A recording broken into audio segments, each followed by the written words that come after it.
یو ملګري دا پوښتنه کړې ده، جنازې لمونځ په زوره ورکول، یعنې ثنا او درود و دعا دا په زوره ویل، دا څنګه ردي؟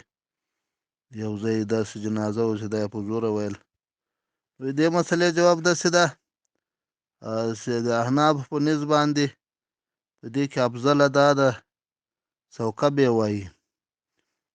زموږ د مذهب مشهور کتاب هندیه کې اول جلد 144 صفحه کې راځي ويخافة في الكل الا في التکبیر، یعنې که ثنا ده که درود ده که دعا ده دا به ټول سوکه وایي.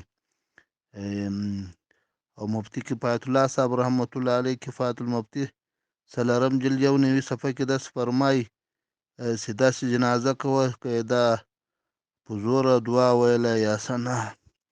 احناف شراکت پې کولی شي، لمونځ یې جایز ده، البته زموږ مذهب دا نه ده. موږ په مذهب کې دا دی سوکه به یې وایي، او که څوک شریک شي په داسې جنازه کې یا جنازه صحیح ده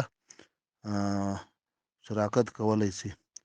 او کتاب النوازل کې 4 جلد 90 صفحه کې داسې راځي چې په زوره دا ثنا یا درود دا په زوره ویل دا مکروه دي، مکروه تنزیهي دي. افضل دا ده چې دا سوکه ووایي.